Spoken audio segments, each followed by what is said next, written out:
Thomas Whitfield stood frozen in his home office at 3 in the morning, his hands gripping the edge of his mahogany desk so tightly his knuckles had turned white. The glow from his computer monitor cast harsh shadows across his face as he stared at the security footage playing on the screen, unable to believe what he was witnessing. There on the grainy night vision camera feed was Grace Washington, the quiet black woman he'd hired 6 months ago to care for his 3 infant daughters. But what she was doing in their nursery at this ungodly hour made his blood run cold, then hot, then cold again. His breath came in short, sharp gasps as he watched her move silently between the 3 cribs, her hands moving in ways he couldn't quite understand, doing something he never could have imagined. Thomas's finger hovered over his phone, the emergency speed dial already pulled up. Every instinct screamed at him to call the police, to run upstairs and confront her, to protect his helpless babies. But something made him pause. Something in the way Grace moved, the gentleness in her posture, the care in every gesture stopped him from hitting that button. What he'd just witnessed on that camera feed would shatter everything he thought he knew about the woman he'd hired, everything he believed about hope and healing, and everything he understood about the power of music to reach places medicine never could. This moment, frozen in time at 3 in the morning, would change not just his life, but the lives of 3 tiny girls who doctors had sworn would never move, never respond, never truly live. But to understand how Thomas found himself here trembling in his office watching footage that would either confirm his worst fears or reveal something he never dared to hope for, we need to go back. Back to where this impossible story began. 11 months earlier, Thomas Whitfield had everything a man could want. At 42, he'd built a tech empire worth billions, creating software that revolutionized healthcare data management. His company, Medicore Solutions, employed over 5,000 people across 3 continents. But all the money, all the success, all the accolades meant nothing compared to his greatest treasure, his wife, Jennifer. Jennifer Whitfield wasn't just beautiful. She was brilliant, kind, and the only person who'd ever made Thomas feel like he was more than just his bank account. They'd met at MIT 15 years ago, 2 ambitious students who found in each other a partnership that went beyond romance. She was his conscience, his compass, his home. When Jennifer discovered she was pregnant at 38, they'd been trying for years. When the ultrasound revealed triplets, they'd laughed and cried and held each other terrified and thrilled in equal measure. 3 baby girls, 3 chances to create the family they'd always dreamed of. But pregnancy with triplets at 38 carried risks. The doctors warned them. Bed rest, constant monitoring the possibility of premature birth. Jennifer followed every protocol, took every precaution. Thomas rearranged his entire schedule working from home, making sure his wife had everything she needed. At 32 weeks, Jennifer went into labor. It happened fast. Too fast. Thomas remembered the chaos of the hospital, the urgent voices of doctors, the bright lights of the operating room. He remembered holding Jennifer's hand as they prepped her for an emergency C-section, remembered her squeezing back, telling him everything would be okay. The babies came out tiny, but breathing. Lily, Sophie, and Emma each weighing barely 3 pounds. The NICU staff whisked them away to incubators, while surgeons worked to stop Jennifer's bleeding. But something had gone terribly wrong. A hemorrhage, massive and unstoppable. The medical team that Thomas's company had helped build better data systems for couldn't save his wife. Jennifer died on the operating table, while her 3 daughters fought for life 3 floors below. Thomas barely remembered the first week.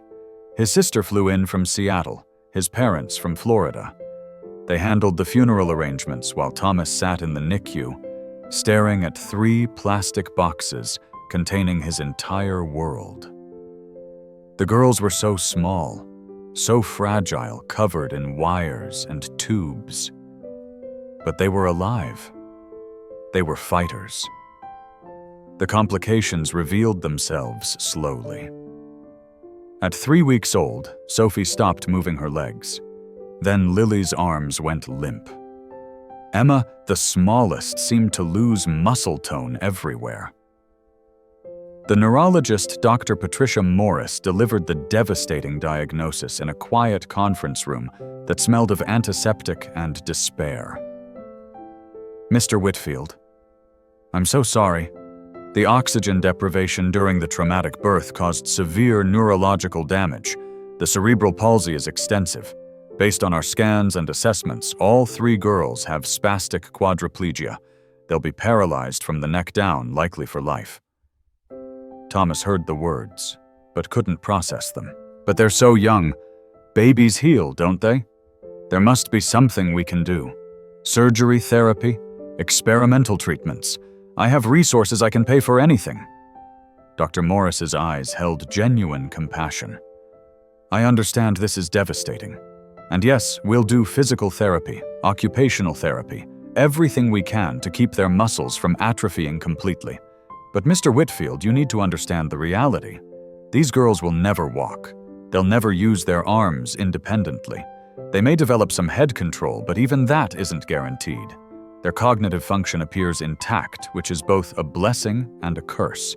They'll understand the world around them, but they'll be trapped in bodies that won't respond." Trapped. That word haunted Thomas. His 3 beautiful daughters, Jennifer's last gift to him, would be prisoners in their own bodies. The first 5 months were a blur of nurses, specialists, and equipment. Thomas converted the entire 3rd floor of his Boston brownstone into a medical facility. 3 specialized cribs, monitors, feeding systems, everything the girls needed. He hired round-the-clock nursing staff, the best money could buy. But nurses came and went. The work was demanding, draining. Caring for 3 severely disabled infants required not just skill, but emotional fortitude. By the time the girls were 6 months old, Thomas had gone through 11 different caregivers. That's when Grace Washington walked into his life. She came through an agency, her resume sparse, but solid. 45 years old, certified nursing assistant, impeccable references. But what struck Thomas during the interview wasn't her credentials. It was her quietness, a stillness that felt almost meditative. She was a tall black woman with graying hair pulled back in a simple bun, wearing no makeup, no jewelry, except a small silver cross.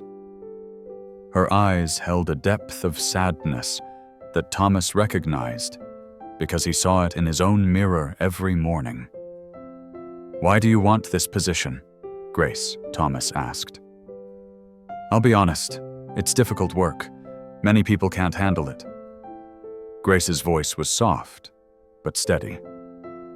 "I've handled difficult before, Mr. Whitfield. Your daughters need someone who won't give up on them." "I don't give up." Something in her tone and the quiet steel beneath her words made Thomas's decision. "When can you start tomorrow, if you need me?" Grace moved into the small apartment above the garage the next day. She brought almost nothing with her: a suitcase of clothes, a Bible, and a locked trunk that she carried herself, refusing Thomas's offer to help. Within a week, Thomas knew he'd made the right choice. Grace transformed the care of his daughters. She maintained every medical protocol perfectly, but she brought something more. She talked to the girls constantly, narrating everything she did. "Good morning, Lily. Let's change your diaper now. I know it's cold, sweet girl, but we'll be quick." She sang to them while she worked old spirituals in a voice that was surprisingly beautiful. She seemed to anticipate their needs before the monitors could alert her. For the first time since Jennifer's death, Thomas felt like he could breathe. He started going back to the office for a few hours each day. Grace was always there when he left. Always there when he returned, moving through the nursery with quiet efficiency. But Grace never talked about herself. When Thomas asked about her past, she deflected gently. "That's not important, Mr. Whitfield. What matters is your girls." When other staff members tried to chat with her during shift changes, she remained polite but distant. She took no days off, seemed to need no social interaction. She existed entirely for the care of 3 babies who couldn't even acknowledge her presence. Thomas found it odd, but didn't press. Good help was hard to find, and Grace was better than good. She was perfect. Almost too perfect. He had no idea that Grace was harboring a secret that involved a childhood spent at Juilliard, a gift for music that bordered on supernatural, and a tragedy that had driven her into hiding for the last decade. He had no idea that every night after he went to bed, Grace was doing something that would either save his daughters or break his heart. All Thomas knew was that his girls were alive, cared for, and safe. For now, that was enough. But soon, very soon, everything would change. It started 3 months after Grace began working for the Whitfield family. Thomas had been in San Francisco for a series of investor meetings, his first business trip since the girls were born. He'd been gone for 4 days, and while Grace sent him regular updates via text complete with photos of the girls, Thomas felt anxious being so far away. He caught an earlier flight home, landing at Logan Airport at 11:30 on a Thursday night instead of Friday morning as planned. By the time his car service dropped him off at the brownstone, it was just past 1 in the morning. The house was dark, except for the nursery night lights, exactly as it should be. Thomas entered quietly, not wanting to disturb anyone. He set down his briefcase in the foyer, loosened his tie, and headed toward the kitchen for water. That's when he heard it. Music. Piano music so faint he almost thought he'd imagined it. But there it was again, a delicate melody floating down from somewhere upstairs. The sound was ethereal, haunting, and completely impossible because Thomas didn't own a piano. His heart began to race. Was someone in the house? Had Grace left the television on? But no. This wasn't a recording. The music had the subtle imperfections of live performance, the breathing quality of human fingers on keys. Thomas climbed the stairs slowly, following the sound. It was coming from the 3rd floor, from the direction of the nursery. The melody was unlike anything he'd heard before, not quite classical, not quite jazz. It seemed to flow and eddy like water, building and receding, sweet and melancholic at the same time. As he reached the 3rd floor landing, the music suddenly stopped. Thomas stood in the hallway, his pulse pounding in his ears, listening. He heard Grace's voice, soft and crooning, singing what sounded like a lullaby. After a moment of hesitation, he gently pushed open the nursery door. Grace stood between the 3 cribs, rocking slightly, her eyes closed as she hummed. The girls appeared to be sleeping peacefully, their monitors showing normal vital signs. There was no piano in sight, no keyboard, no device that could have produced the music Thomas had heard. Grace's eyes opened, and for just a fraction of a second, Thomas saw something in her expression he couldn't quite name. Surprise. Fear, guilt. But it vanished instantly, replaced by her usual calm professionalism. "Mr. Whitfield, I didn't expect you back until tomorrow. Is everything all right? I caught an earlier flight," Thomas said, scanning the room again. "I thought I heard... Was there music playing?" Grace's face remained neutral. "Music? No, sir. I was just humming to the girls. Sophie was a bit fussy earlier. Sometimes singing settles her down." Thomas knew what he'd heard. That wasn't humming. But Grace's explanation was reasonable, and he was exhausted. "Right. Of course. How were they while I was gone? Perfect angels as always. Emma had a small fever on Tuesday, but it broke by Wednesday. Everything's in the log. Thomas nodded, suddenly feeling foolish. Good. That's good. Thank you, Grace. Get some rest. You too, Mr. Whitfield. Welcome home. But as Thomas lay in bed that night, he couldn't shake the feeling that something was off.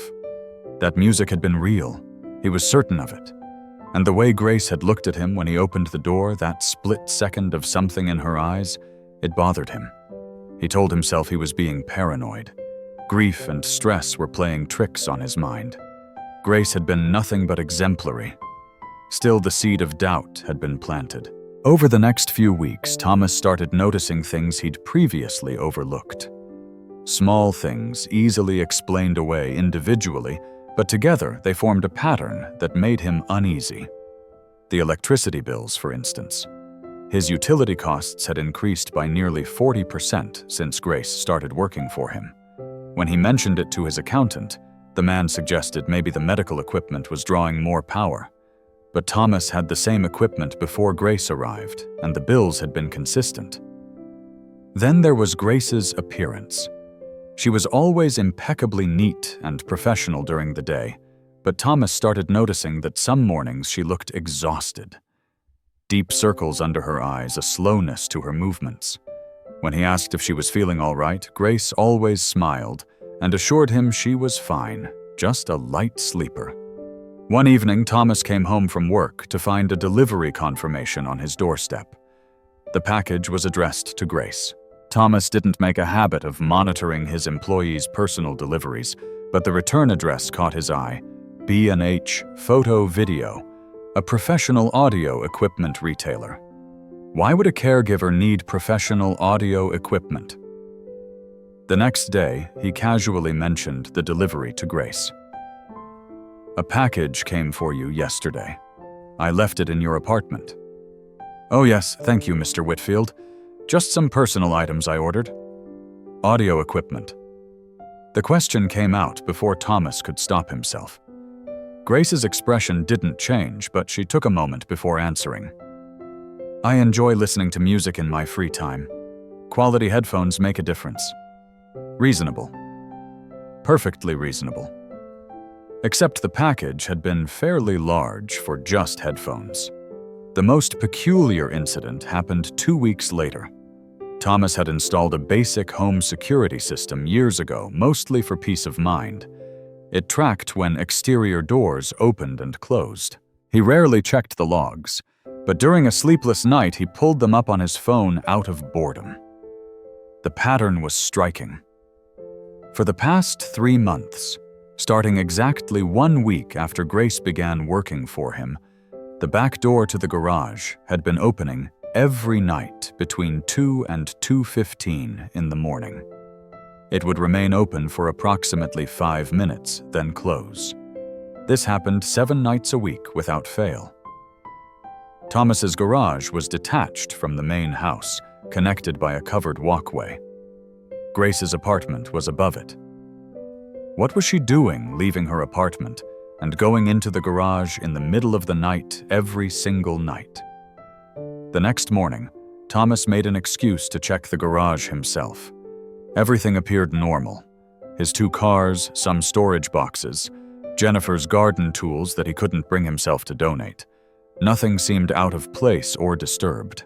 But in the far corner behind some stacked boxes, he noticed something he didn't remember seeing before: a furniture dolly and some moving blankets neatly folded. What was Grace moving? And why in the middle of the night? The breaking point came on a rainy Tuesday afternoon. Thomas had decided to leave work early, feeling a migraine coming on. He arrived home around 3, entering quietly through the front door. As he hung up his coat, he heard something that made him freeze. Laughter. Not Grace's laughter, but something else. A sound that was almost like a baby's gurgle of delight, but his daughters had never made sounds like that. According to every doctor, they couldn't. Their muscle control was too limited. Thomas rushed up the stairs, taking them 2 at a time. When he burst into the nursery, the scene appeared completely normal. Grace stood at the changing table with Emma efficiently replacing her diaper.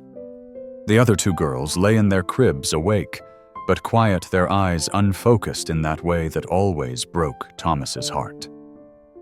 "Mr. Whitfield, is everything okay?" Grace looked genuinely startled by his dramatic entrance. I thought I heard one of the girls laugh." Grace's expression softened into something that looked like pity. "Oh, Mr. Whitfield, I'm sorry, that was probably me. I was making silly faces at Emma.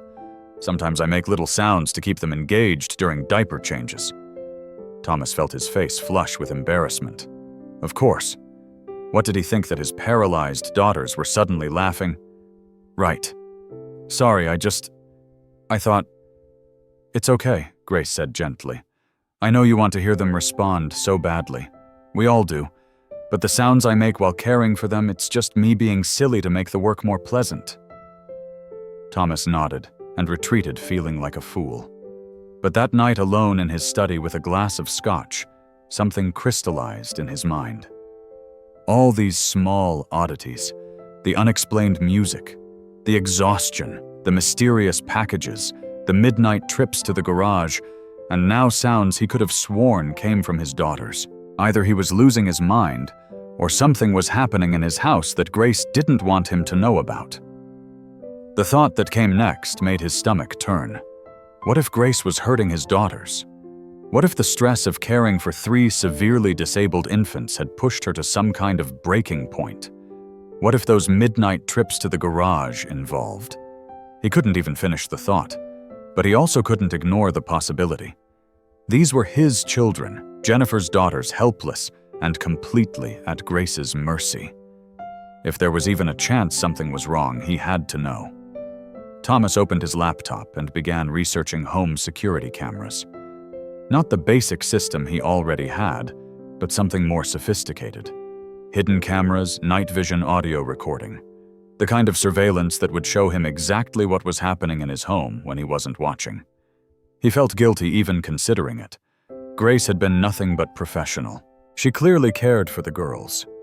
But he was a father, and his first responsibility was to protect his children. He needed to know the truth. It took 3 days to have the system installed.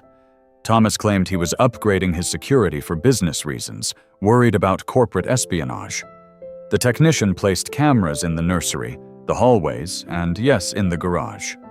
They were tiny, invisible to anyone who wasn't looking for them, with infrared capabilities for night recording. Thomas didn't tell Grace about the new system. He would watch for a week, he told himself. If everything was normal, he'd remove them and never mention it. If not, well, he'd cross that bridge when he came to it. The cameras went live on a Monday. For the first 3 nights, Thomas watched the feeds religiously. Everything seemed perfectly normal. Grace followed her usual routines during the day. At night, she appeared to sleep in her apartment above the garage. The nursery remained quiet, except for occasional stirring from one of the girls. Thomas began to feel ridiculous. He was spying on a good woman who'd done nothing wrong. Grief and paranoia had turned him into someone he didn't recognize. But on Thursday night, at exactly 2:07 in the morning, everything changed. Thomas, unable to sleep, was reviewing the day's footage on his laptop when he saw Grace's apartment door open on one of the feeds. She emerged dressed in dark clothes, carrying something large and flat. Thomas sat up straighter, his heart beginning to pound. He watched Grace cross the walkway to the garage. The camera inside showed her entering, moving to that far corner where the furniture dolly was stored. She set down what she'd been carrying, a portable electronic keyboard, professional quality, from what Thomas could see, and carefully positioned it on the dolly. Then Grace wheeled it out of the garage, across the walkway, and into the main house through the back entrance. Thomas switched to the interior cameras, following her progress. She moved quietly, practiced like she'd done this many times before. Up the stairs, down the hallway, and straight into the nursery. Thomas's hands trembled as he switched to the nursery feed. The night vision camera showed Grace positioning the keyboard near the center of the room between the 3 cribs. She plugged it into a wall outlet, adjusted the volume to barely audible, and then incredibly sat down on a small stool she'd apparently stored under one of the cribs. And Grace Washington began to play. Even through his laptop speakers, even at minimal volume, the music was extraordinary. The same ethereal melody Thomas had heard months ago, but now he could see its source. Grace's fingers moved across the keys with the kind of fluid mastery that spoke of decades of training. This wasn't a hobby. This was the work of a virtuoso. But Thomas's attention shifted from Grace to his daughters.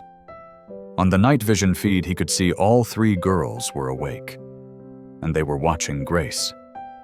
Their eyes, usually so unfocused, were locked on her, tracking her movements. As the music flowed through the room, Thomas saw something that made his breath catch in his throat. Lily's right hand, the hand doctors swore would never move with purpose, was twitching. Not random spasms, but deliberate movements, fingers flexing in what almost seemed like rhythm with the music. Thomas grabbed his phone, his finger hovering over 911. This was it. This was the proof that something was wrong. Grace was doing something to his daughters in the middle of the night, something that was causing physical responses that shouldn't be possible. But he didn't press the call button. Because as he watched, frozen in shock and confusion, he saw something in Grace's face that stopped him cold. She was crying. Silent tears streamed down her face as she played, and the expression on her face wasn't one of malice or madness. It was pure, devastating love.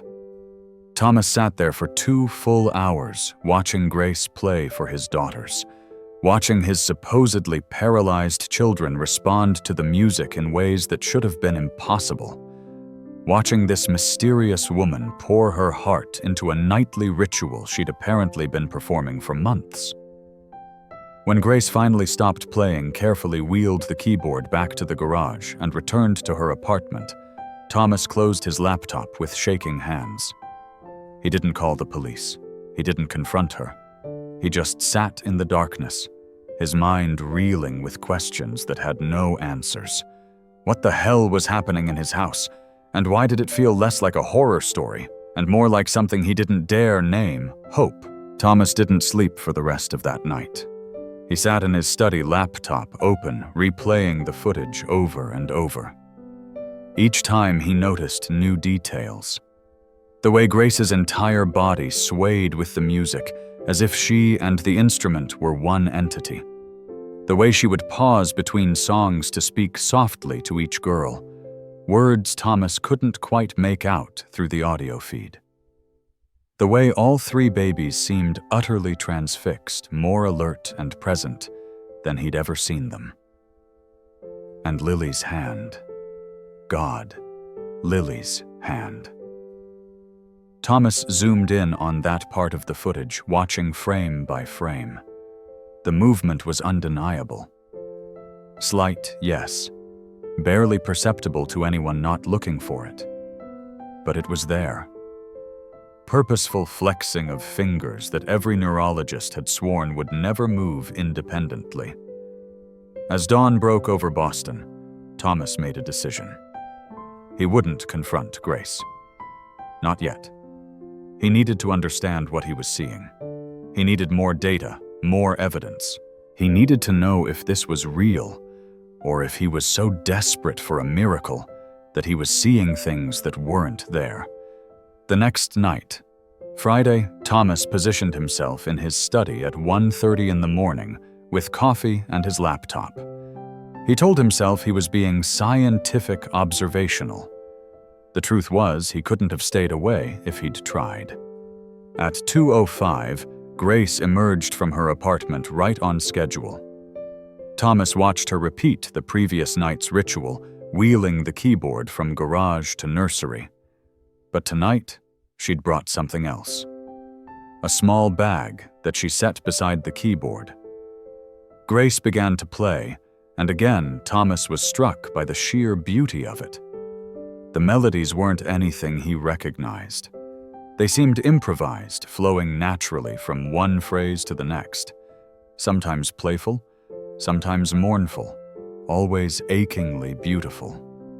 After about 20 minutes, Grace stopped playing and reached into her bag. She pulled out what looked like small, soft massage balls. Moving to Lily's crib first, Grace began to gently manipulate the baby's arms and legs, her fingers working the tiny muscles while she hummed the melody she'd just been playing. Thomas leaned closer to his screen, fascinated. This was physical therapy, but not like any he'd seen the professional therapists perform during their daytime visits. Grace's movements seemed choreographed to the music, as if the rhythm itself was guiding her hands. She spent about 15 minutes with Lily, then moved to Sophie, then Emma.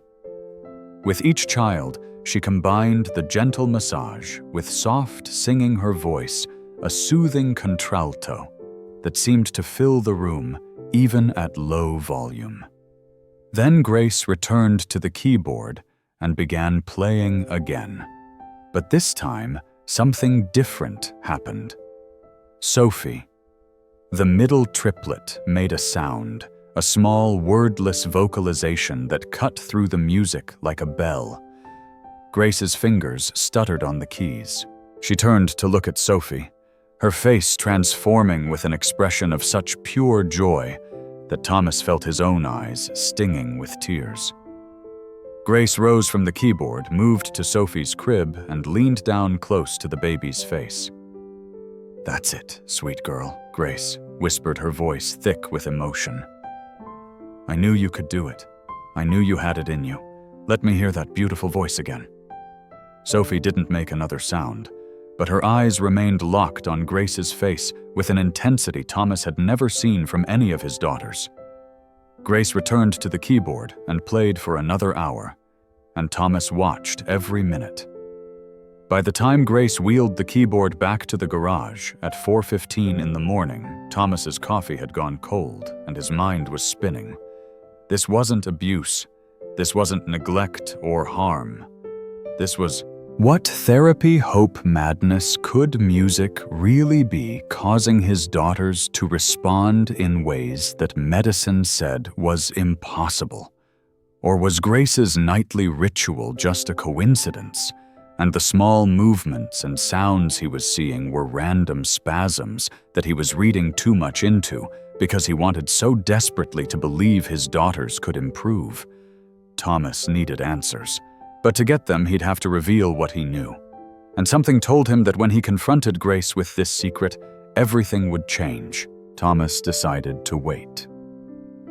He would watch for 1 full week before making any decisions. 7 nights of observation to determine if what he was seeing was real or wishful thinking. Saturday night, 2:03 in the morning, Grace appeared with the keyboard. The ritual was becoming familiar to Thomas now. He found himself anticipating each stage, the setup, the initial songs, the physical therapy, more music. But each night brought subtle variations that kept him riveted. On Saturday, Grace focused particularly on Emma, the smallest and most severely affected of the triplets. Emma had the least muscle control, the most difficulties with feeding and breathing. The doctors had been most pessimistic about her prognosis. Grace played a series of slow, gentle melodies while working Emma's tiny limbs through range of motion exercises. She sang in what sounded like French, her voice wrapping around words Thomas didn't understand, but found beautiful nonetheless.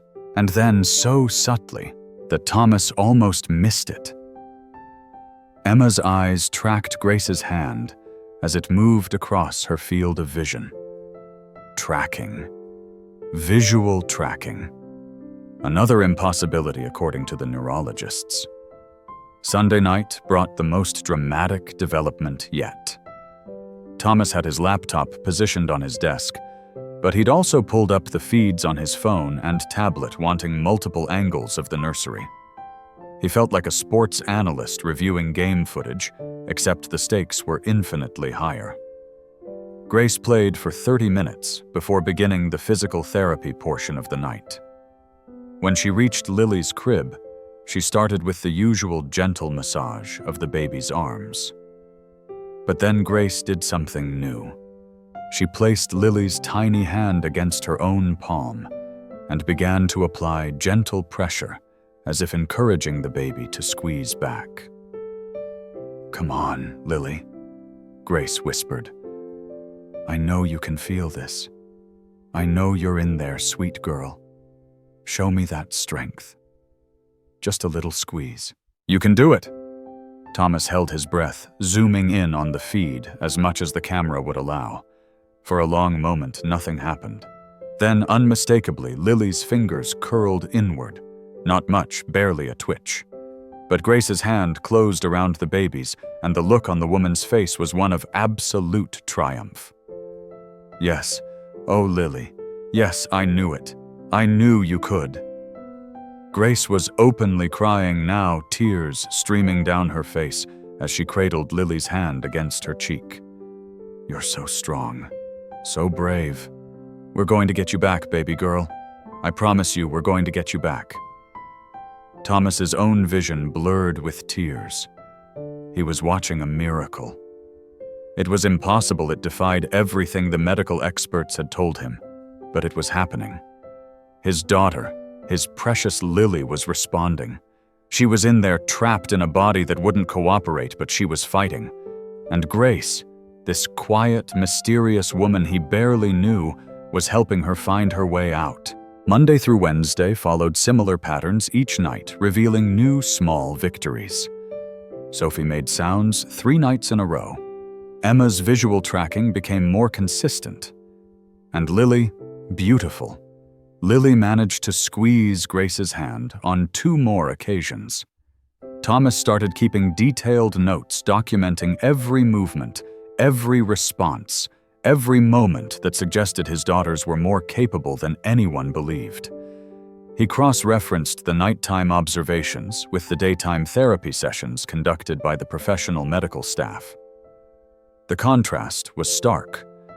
During the day, with the physical therapists and occupational therapists who came 3 times a week, the girls were mostly unresponsive. The therapists would move their limbs through exercises, stimulate them with toys and sounds, but get minimal reaction. The session notes were discouraging, full of terms like no significant progress and limited engagement. But at night, with Grace and her keyboard, the girls came alive. Not dramatically, not in ways that would convince a skeptic, but Thomas was no longer a skeptic. He was a believer. By Thursday night, Thomas had made his decision. He had to talk to Grace. He had to know who she really was, where this extraordinary musical ability came from, and most importantly, whether what he was seeing was real or just the desperate hope of a grieving father. Thursday night at 1:45 in the morning, Thomas positioned himself not in his study, but in the hallway outside the nursery. He'd spent all day thinking about how to approach this, what to say. In the end, he decided the direct approach was best. He would simply wait for Grace to begin her nightly ritual, and then walk in. No accusations, no anger. Just questions and a need for truth. At 2:07, he heard the familiar sound of the furniture dolly wheels in the hallway. Grace appeared, moving quietly in the dim light, the keyboard balanced on the dolly. She was so focused on maneuvering carefully that she didn't notice Thomas standing in the shadows until she'd almost reached the nursery door. "Grace." The woman jumped, nearly losing her grip on the keyboard. She whirled to face him, her eyes wide with shock and what looked like fear. "Mr. Whitfield, I was just..." She trailed off, clearly unable to come up with an explanation for why she was wheeling a professional keyboard through his house at 2 in the morning. "I know what you're doing," Thomas said quietly. I've been watching the security cameras. I've seen everything." The color drained from Grace's face. For a moment, Thomas thought she might faint. She gripped the keyboard stand for support, her knuckles white. "I can explain," she said, her voice barely above a whisper. "Please, Mr. Whitfield, just let me explain." "That's all I want," Thomas said. "Explanations. Truth. But first," he moved to the keyboard and helped her wheel it into the nursery. "First, I want to watch. In person, not on a screen.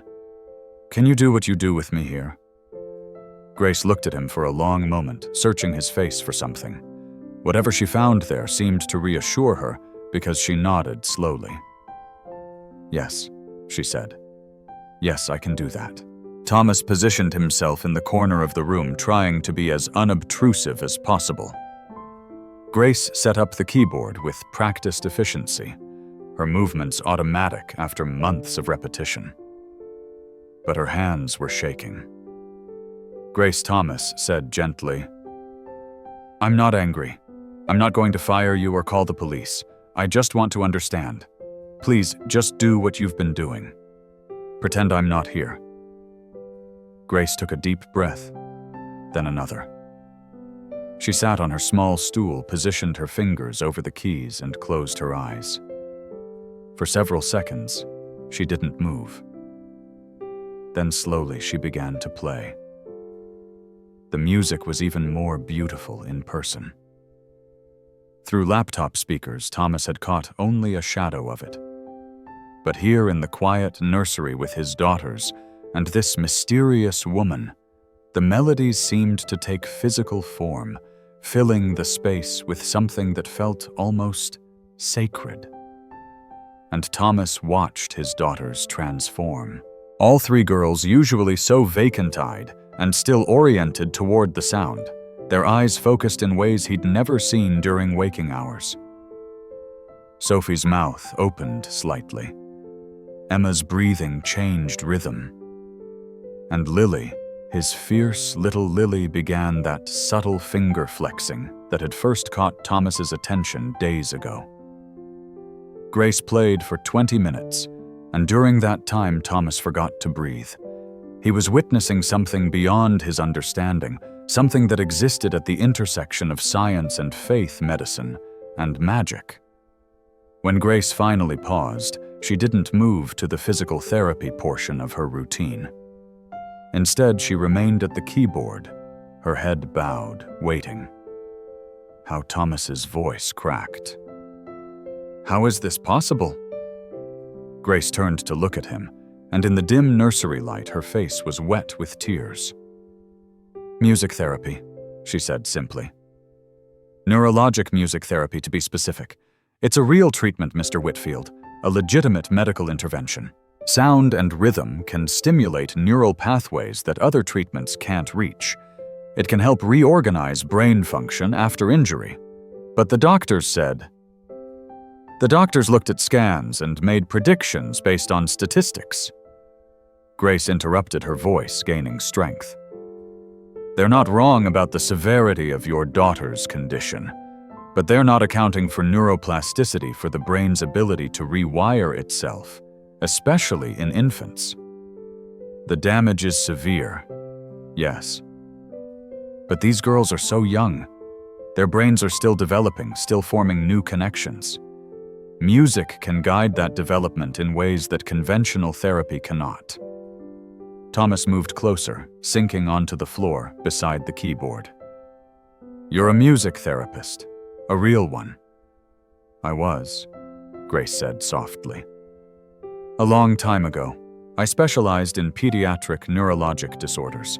I worked at Children's Hospital in Philadelphia for 15 years. I had a reputation for achieving results that other therapists couldn't." "Why did you stop? Why are you working as a caregiver instead of using these skills officially?" Grace's face crumpled. "Because I failed when it mattered most. Because I lost someone I couldn't save, and I couldn't forgive myself. So I walked away from everything." Before Thomas could ask more, a sound cut through the room. a clear, unmistakable sound of a baby cooing. Both adults turned toward the cribs. Sophie was making noises, not the random vocalizations of an infant, but sounds that seemed purposeful, directed at Grace. "She wants you to keep playing," Thomas said, wonder in his voice. Grace wiped her eyes and turned back to the keyboard. "Then I'll play." And she did. For the next hour, Thomas sat on the floor of his daughter's nursery and watched Grace Washington work a miracle. She played, she sang, she gently manipulated each baby's limbs with a skill that spoke of years of training. She talked to them constantly, encouraging every tiny response, celebrating every small movement. When Lily's hand closed around Grace's finger in what was clearly a deliberate grasp, Thomas started crying. When Emma tracked a small toy that Grace moved slowly across her field of vision, he cried harder. When Sophie made 3 distinct vocalizations in a row, he had to leave the room because he was sobbing too hard to stay quiet. He stood in the hallway, his back against the wall, his whole body shaking with emotion. Relief, joy, hope, grief, for all the time-lost anger at the doctors who'd given up on his daughters, gratitude to this woman who hadn't. When he finally composed himself enough to return to the nursery, Grace had finished the physical therapy and returned to the keyboard. She was playing something slow and sweet, a lullaby that seemed to wrap around the girls like a blanket. All 3 babies were clearly fighting sleep, their eyes drooping but still trying to watch Grace. Finally, mercifully, they surrendered to exhaustion. Grace played until she was certain all 3 were deeply asleep, then carefully, silently began to pack up her equipment. Thomas helped her wheel the keyboard back to the garage. Neither of them spoke until they were standing in the cool night air of the walkway. "We need to talk," Thomas said. "Really talk. I need to know everything. But Grace, whatever happened in your past, whatever made you stop being a therapist, you're saving my daughters. You're giving them a chance at life. That's all that matters to me." Grace looked up at him, and in her eyes Thomas saw a decade of pain and guilt finally beginning to crack. "You don't know what you're asking. You don't know what I did." "Then tell me," Thomas said. "Tell me everything. And then let me help you help my girls. Officially. Properly. No more hiding." Grace was quiet for a long moment. Then finally she nodded. "Okay. Yes. But not tonight. I need to figure out how to tell this story. Give me until tomorrow." "Tomorrow then," Thomas agreed. "We'll talk tomorrow." As Thomas walked back to the house, he felt lighter than he had in months. His daughters weren't lost. They were trapped, yes, but not unreachable. And he'd found the one person in the world who knew how to reach them. The question now was, could he convince Grace to step out of the shadows and use her gift openly? Or would her mysterious past prevent her from fully committing to saving his children? Tomorrow he would find out. Tomorrow, Grace Washington would tell him her story. And Thomas had a feeling that once he knew the truth, nothing would ever be the same. The next morning arrived with the kind of crystalline autumn clarity that made Boston beautiful. Thomas had barely slept, his mind too full of questions and possibilities. He'd watched the sun rise from his study window, drinking coffee, and trying to prepare himself for whatever Grace was going to tell him. At 9 o'clock, there was a soft knock on his study door. Grace entered looking more exhausted than usual. She'd clearly spent a sleepless night herself. In her hands, she carried an old leather portfolio, worn and water-stained. "Mr. Whitfield," she began formally, but Thomas interrupted. "Thomas, Please. After last night, I think we're past formalities. A ghost of a smile crossed Grace's face. Thomas, then. And I'm Grace, not Ms. Washington. She sat in the chair across from his desk, the portfolio on her lap. I'm going to tell you everything, but I need you to understand that what I did, it cost someone their life. When you know the whole story, you may not want me anywhere near your daughters. Let me be the judge of that, Thomas said gently. Just start at the beginning. Grace took a deep breath and opened the portfolio. Inside were newspaper clippings, certificates, photographs. The top photo showed a much younger Grace, maybe in her early 30s, standing at a piano in what looked like a hospital playroom. She was smiling, surrounded by children in wheelchairs. I was born in Pittsburgh, Grace began. My mother cleaned houses, my father worked at the steel mill. We didn't have much, but we had music. My mother sang in the church choir, and she had the most beautiful voice. When I was 4, a piano appeared in our church donated by someone in the congregation. The first time I touched those keys, I knew I was home. She flipped through the portfolio showing Thomas certificates of achievement scholarship letters. I got a full ride to Juilliard. Youngest student they'd accepted in a decade. Everyone said I'd be a concert pianist, the next great thing. But when I got to New York, I started volunteering at a children's hospital, playing for kids who were sick. And I realized that making people in Carnegie Hall applaud was nothing compared to making a sick child smile. More photos, these showing Grace with various children, always at a piano or keyboard.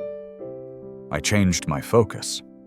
Studied music therapy, specifically neurologic music therapy. The science behind how music affects the brain, how rhythm and melody can literally rewire neural pathways. I got my master's degree, then my board certification. By the time I was 30, I was working at Children's Hospital of Philadelphia, specializing in kids with brain injuries, developmental disorders, cerebral palsy. Thomas leaned forward, fascinated. And you were good at it. I was better than good, Grace said, without arrogance, just stating fact. I had success rates that nobody could explain. Kids who weren't supposed to walk, walked. Children who couldn't speak, spoke. The medical establishment didn't always believe in what I did, but they couldn't argue with results. She pulled out a newspaper article, yellowed with age. The headline read, "Miracle Music Therapist Helps Children Beat the Odds." The photo showed Grace receiving an award. I started to believe my own press, Grace said, her voice turning bitter. Started to think I could save anyone. Started to think I was special chosen. That's when I met Marcus.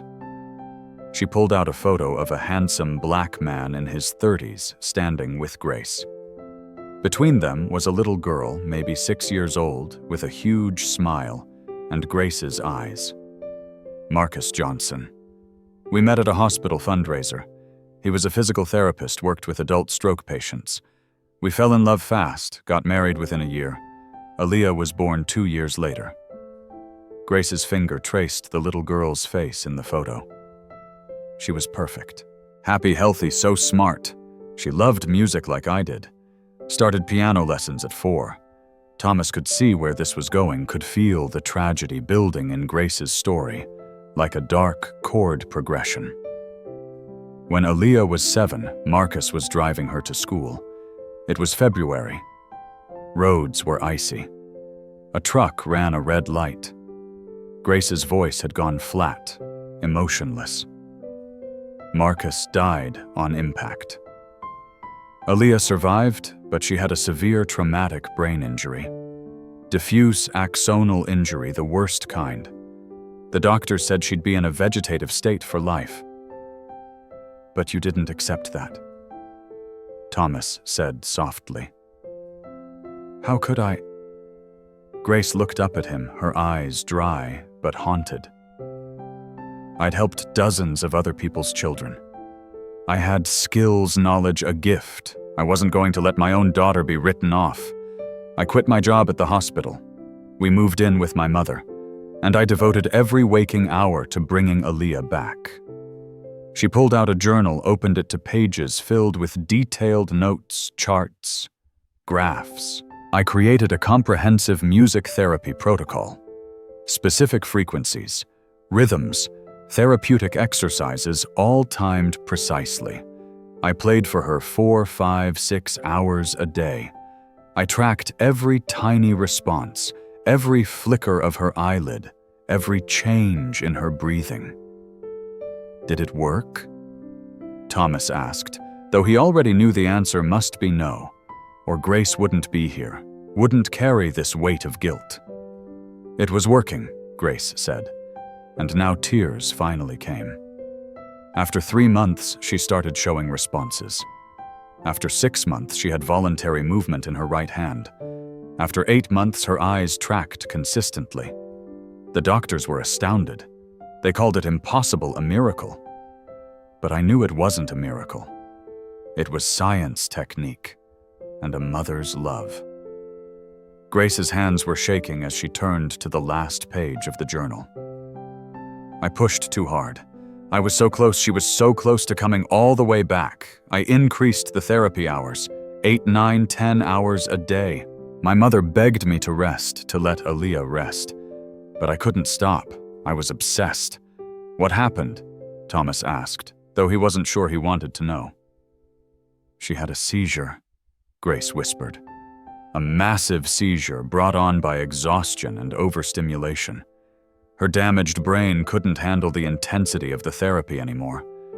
The seizure caused a stroke, and Aaliyah died in my arms while I was playing her favorite song. The silence in the study was absolute. Thomas didn't know what to say, couldn't find words adequate to this kind of grief. The autopsy showed that the therapy was helping Grace continued. Her brain had been forming new connections exactly like I hoped. But I'd pushed too hard, demanded too much, too fast. I killed my daughter with the same gift I'd used to save others. I killed her with love and pride and absolute certainty that I knew better than anyone else. Grace closed the portfolio with shaking hands. I haven't practiced music therapy since. I gave up my license, my certifications, everything. For 10 years I've worked as a caregiver, a maid, a nobody. Because I don't trust myself anymore. Because I'm terrified that if I try to help someone else, I'll kill them too. Thomas sat with this story, feeling the weight of it. Finally, he spoke. But you're doing it again, with my daughters. Why? Because I'm weak, Grace said bitterly. Because when I saw 3 baby girls in the same condition as Aaliyah, I couldn't help myself. I told myself I'd just play a little music, nothing intensive, nothing dangerous. But then Lily responded, and Sophie made sounds, and Emma started tracking, and I fell back into the same pattern, the same obsession. That's not what I see, Thomas said firmly. What I see is someone who learned from a tragedy. Grace, you're not doing 10 hours a day. You're doing 2, maybe 3 hours tops. You're being careful conservative. And it's working. My daughters are improving. Are they? Grace looked at him desperately. Or am I seeing what I want to see again? Am I deluding myself and risking 3 more lives because I can't accept what I did to Aaliyah? Thomas stood and moved to sit in the chair beside Grace, rather than across the desk. The movements are real. The responses are real. I've seen them with my own eyes, not through the lens of hope or desperation. My daughters are in there and you're helping them find their way out. But what if I push too hard again? What if Then I'll stop you. Thomas interrupted. That's why we're not doing this in secret anymore. We're going to do this right. We're going to bring in medical supervision, neurologists, therapists. We're going to monitor the girls constantly. You'll have help support professional oversight. You won't be alone in this. Grace looked at him, hope and fear warring in her expression. You still want me to treat them? After everything I just told you, Grace. You're the only one who's given my daughters a chance at life. Yes, I want you to treat them, but I also want to help you. To make sure we do this safely. Will you let me?" For a long moment, Grace didn't answer. Then slowly she nodded. "Yes. God help us both, yes." With the secret out in the open, everything changed. Thomas insisted that Grace move her keyboard into the nursery permanently. No more midnight smuggling of equipment. He had the room acoustically treated, brought in professional recording equipment to document each session, and most importantly, he hired Dr. Patricia Morris, the neurologist, who'd originally diagnosed the girls, to observe and advise. Dr. Morris was skeptical at first.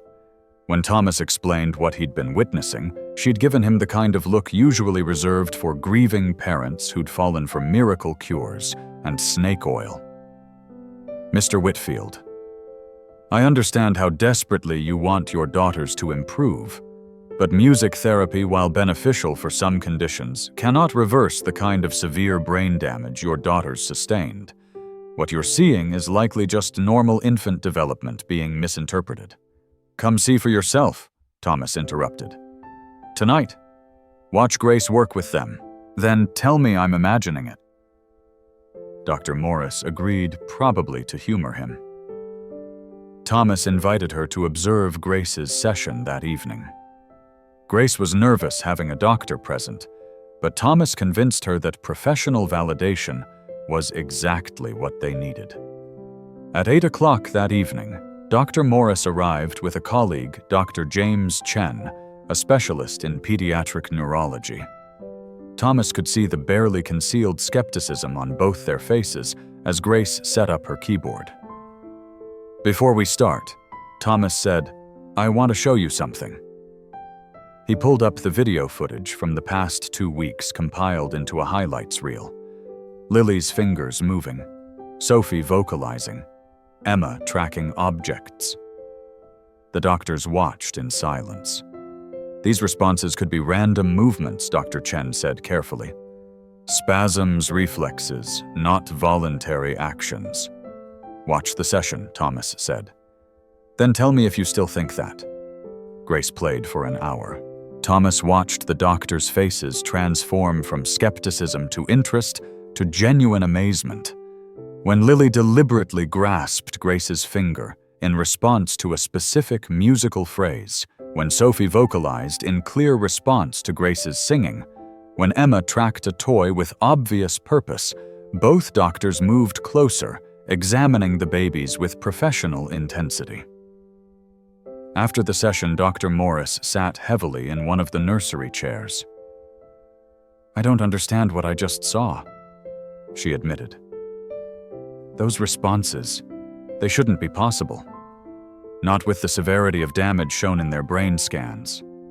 "Neuroplasticity," Grace said quietly. "The infant brain's ability to rewire itself. Music therapy doesn't heal the damaged tissue. It helps the brain create new pathways around the damage. It's like, if a road is destroyed, we're helping the brain build new roads to get to the same destination." Dr. Chen was examining the video equipment Thomas had set up. "Do you have baseline measurements? Heart rate, respiration? Any physiological data from before the music therapy started?" "The monitoring equipment logs everything," Thomas said. "I can pull up months of data." What followed was 3 hours of the 4 adults hunched over computers comparing data, looking at trends, documenting changes. The evidence was undeniable. Over the past 3 months, all 3 girls showed improvements in multiple areas: muscle tone, visual tracking, auditory responsiveness, even sleep patterns. This is extraordinary," Dr. Morris finally said.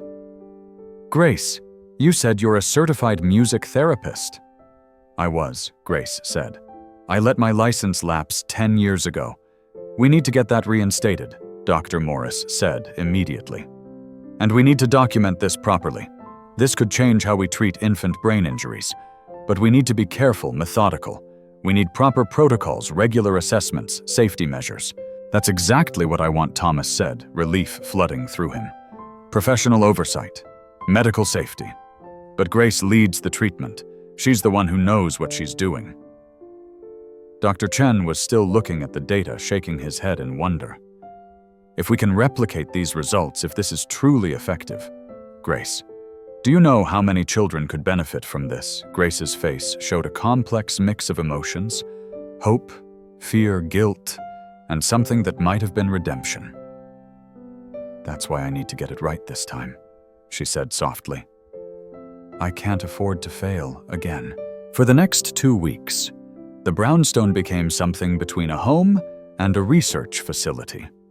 Dr. Morris and Dr. Chen came by several times a week to observe and document. Grace's music therapy sessions became structured, timed, and measured. Thomas hired 2 additional nurses to help with the increased monitoring and care requirements. But the professionalization of the treatment created tension.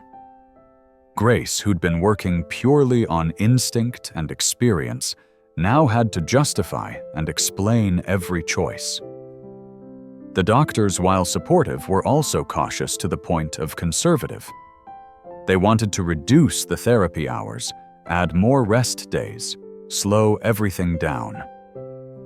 The conflict came to a head on a rainy Tuesday evening. Grace had just finished a session and was documenting her observations when Dr. Morris arrived for one of her check-ins. The doctor had the girl's latest EEG results with her. Grace Thomas, we need to talk about the treatment intensity, Dr. Morris began. The EEG shows increased brain activity, which is positive, but it also shows signs of stress. I think we need to reduce the sessions from 2 hours to 1 hour and from 7 days a week to 5. Grace's face went pale. No, that's too much of a reduction. We'll lose the momentum we've built. The brain needs consistent stimulation to build new pathways. I understand your concern, Dr. Morris said patiently. But we also need to avoid overstimulation. The last thing we want is to cause seizures or additional brain injury. The word seizures hit Grace like a physical blow. Thomas saw her flinch, saw the old guilt and fear rise in her eyes. I know how to avoid that, Grace said, her voice tight. I've done this before. I know the warning signs. You've also admitted that you pushed too hard before. Dr. Morris said gently. We're trying to help you avoid making the same mistake. Grace stood abruptly, her hands clenched into fists. These girls need more therapy, not less. I can feel them getting stronger. Lily is so close to having full hand mobility. Sophie is on the verge of actual speech. Emma is... Grace Thomas interrupted quietly. Maybe Dr. Morris has a point. Maybe we should be more cautious. Grace turned to him, betrayal clear on her face. You want to slow down too? After everything you've seen, I want my daughters safe, Thomas said. If there's any risk of seizures or setbacks, we need to be conservative. Conservative means giving up. Grace's voice rose breaking. It means accepting limitations instead of fighting past them. If I'd been conservative with Aaliyah, she'd still be. She stopped abruptly, realizing what she'd almost said. The room fell silent. Dr. Morris spoke carefully. Grace, this isn't about your daughter. This is about 3 different children with different needs. We all want them to improve, but we have to put their safety first. Their safety. Grace laughed bitterly. Their safety means a life trapped in bodies that don't work. Their safety means never walking, never talking, never living. I'm offering them a chance at more than safety. I'm offering them freedom. At what cost? Thomas asked quietly. Grace, I trust you, but I also lost my wife. I can't lose my daughters too. If slowing down means they're safer, then we slow down. Grace looked at Thomas for a long moment, and he saw the moment her heart broke. She'd thought he understood, thought he believed in what she was doing. But he was choosing caution over hope, safety over miracles. Fine, she said, finally, her voice hollow. 1-hour sessions, 5 days a week. Whatever the doctors think is best. She turned to leave, then paused at the door. But when progress stops, when the girls plateau because we're not pushing hard enough, don't say I didn't warn you. After Grace left, Dr. Morris turned to Thomas. That was hard, but it was the right call. We need to protect these children even from people who love them. Thomas nodded, but he felt sick. The look on Grace's face had been the same look he'd seen when she talked about Aaliyah's death, guilt, failure, helplessness. Had he just broken the one person who could save his daughters, or had he prevented another tragedy? He didn't know. And that uncertainty would haunt him for days to come. The week following the confrontation was tense. Grace followed the new protocol exactly as specified: 1-hour sessions, 5 days a week, reduced intensity. She was professional, polite, and utterly closed off emotionally. The warmth Thomas had seen in her interactions with the girls remained, but with him and the doctors, she was cold and distant. Thomas hated it. He'd see Grace in the hallways and try to talk to her, but she'd make polite excuses and disappear.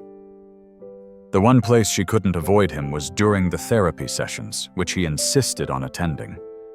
It was during one of these sessions on the 5th day of the reduced schedule that Thomas saw what Grace had been trying to tell him.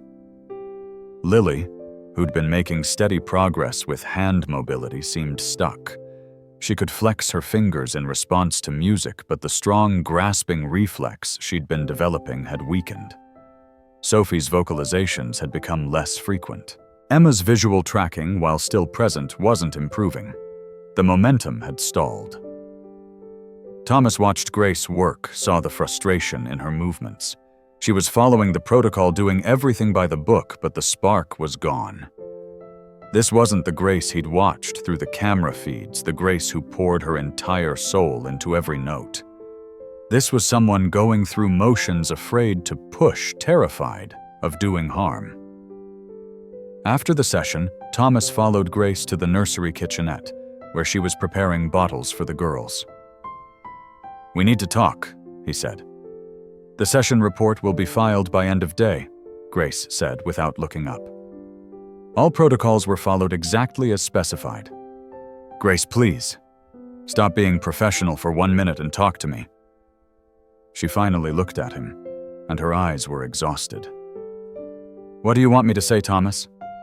That you were right to reduce the therapy, that the doctors know better." "Fine. You were right.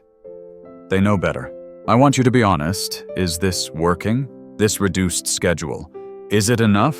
Grace set down the bottle she'd been holding and gripped the counter. "No," she said finally. "It's not enough. We're maintaining, but we're not progressing. The girls need more intensity, more consistency, but I also understand why you're scared.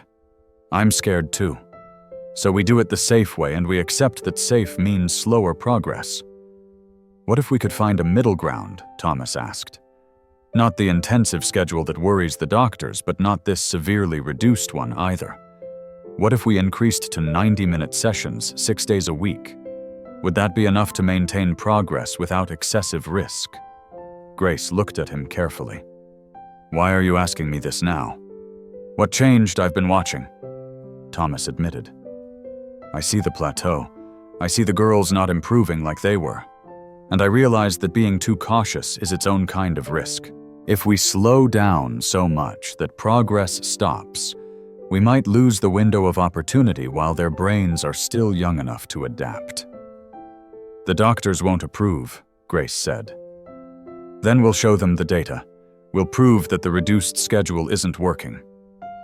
"Grace, I don't want to go against medical advice, but I also don't want to give up on my daughter's chance at a real life. Help me find the balance." For the first time in a week, Grace's expression softened. "You really see it. The plateau. I really see it. And I think you were right. We need to push, just smartly, with monitoring, with safety measures, but we need to push." Grace nodded slowly. 90 minutes, 6 days a week. We add back some of the intensive techniques, but with regular breaks. We monitor closely for any signs of stress or fatigue, And if Dr. Morris sees anything concerning, we scale back immediately. No arguments. Agreed, Thomas said. Will you trust me again? Will you let me support what you're doing instead of limiting it? Grace studied his face for a long moment. I'll try, she said finally. But Thomas, you need to understand something. If this goes wrong, if something happens to one of your daughters because I pushed too hard again, I won't survive it. I barely survived losing Ilea. If I fail again, you won't, Thomas said with more certainty than he felt. We won't, because we're doing this together with proper support. You're not alone this time. That night, after the staff had gone home and the house was quiet, Thomas and Grace sat in his study with glasses of wine and the weight of everything unsaid between them. Tell me about her, Thomas said gently. About Ilea. Not the tragedy, but her. Who was she? Grace's eyes filled with tears, but she smiled. She was sunshine. That's what Marcus used to call her, our little sunshine girl. She laughed at everything, found joy in the smallest things. A butterfly, a puddle, the way light hit the wall. Everything was magical to her. Grace pulled out her phone and showed Thomas photos. A little girl with pigtails and a gap-toothed grin, playing in a park, sitting at a piano much too big for her, hugging a teddy bear nearly her size. She loved music from the time she was born. I'd play piano while I was pregnant, and she'd kick along with the rhythm. By the time she was 3, she could hear a melody once and play it back. Not perfectly, but close enough that you knew she had a gift. Like her mother, Thomas said softly. Like her mother, Grace agreed. We used to have these concerts, just the two of us. She'd make up songs about whatever she'd done that day, and I'd provide the accompaniment. Silly little songs about her toys or what she had for breakfast. I recorded hours of them on my phone. Her voice broke. I still listen to them sometimes. Her voice so small and sweet. What was her favorite song to sing? Thomas asked. Grace smiled through her tears. This ridiculous song she made up about a frog who wanted to be a princess. It had about 50 verses and made no logical sense, but she'd perform it with full dramatic flair. Marcus would be her audience, clapping and cheering like she was on Broadway. Marcus sounds like he was a good father. He was the best, Grace said. Patient, gentle, funny. He could make Ilea laugh until she couldn't breathe. He called her his princess, his angel, his heart walking around outside his body. That's what made his death so cruel. He wasn't just my husband. He was her daddy, her hero. When we lost him, we lost half of our family in one instant. Thomas refilled their wine glasses, giving Grace time to compose herself before continuing. After the accident, when Ilea was in the hospital, the doctors wanted to move her to long-term care. They said there was no hope, that she'd never wake up, never be aware. I refused. I brought her home, set up our living room like a hospital room, and I started the music therapy immediately. Because you believed you could save her, Thomas said. Because I knew I could. Grace corrected. I'd seen music therapy work miracles with other children. I knew the science, the protocols. I had access to every research paper, every technique. I was so confident, Thomas, so absolutely certain that if anyone could bring a child back from brain injury, it was me. And it was working, Thomas prompted gently. God, it was working so well. Grace breathed. Every week, new progress. Her responses became more intentional. She started tracking my face, my movements. Her hand would reach toward sounds. I swear sometimes when I played her favorite songs, I could see recognition in her eyes. Grace stood and walked to the window, looking out at the dark Boston street. I documented everything. I was going to publish a case study, prove that intensive music therapy could reverse severe brain injury. Other therapists, doctors, they'd all see what I accomplished. I'd be vindicated, celebrated. I'd save my daughter and change medicine at the same time. Pride, Thomas said quietly. Hubris, Grace corrected. Ancient Greek tragedy-level hubris. I thought I was special, chosen, uniquely gifted. I thought normal rules and limitations didn't apply to me because I had a gift and a desperate motivation. So, when my mother begged me to let Aaliyah rest more, I ignored her. When I felt exhausted and knew Aaliyah must be too, I pushed through it. When every reasonable voice said I was doing too much, I told myself they didn't understand. She turned back to Thomas, her face etched with pain. The night she died, I'd been doing therapy for 12 hours straight. 12 hours. I was playing her favorite songs on repeat, trying to get her to make the movements I knew she was capable of. She was so tired. I could see it in her eyes and the way her body went limp. But I kept pushing because I was so close. I could feel it. The seizure, Thomas said, started at 11:47 at night. Grace recited the numbers burned into her memory. Grand mal seizure, massive. I called 911, but she seized for almost 10 minutes before the paramedics arrived. The stroke happened during the seizure. By the time we got to the hospital, she was already brain dead. Again. Only this time it was my fault. Grace sank back into her chair, her body folding in on itself. The autopsy showed that her brain was healing. New neural pathways were forming exactly where they needed to. The therapy was working. But I'd overstimulated her damaged brain to the point of catastrophic failure. I killed my daughter by loving her too much and trusting my own expertise too completely. You didn't kill her, Thomas said firmly. You tried to save her. The accident killed her. The brain injury killed her. You fought like hell to bring her back and you nearly succeeded. Nearly doesn't matter, Grace said bitterly. She's still dead. Marcus is still dead. And I still wake up every morning knowing that if I'd just listened to my mother, if I'd just been less arrogant, Aaliyah might still be alive. Is that why you stopped practicing? Why you gave up music therapy? I couldn't trust myself anymore, Grace said simply. I'd proven that my judgment was fatally flawed, that my desperation and ego could override my training and common sense. How could I treat other children knowing what I was capable of? How could I ask parents to trust me when I'd failed so catastrophically?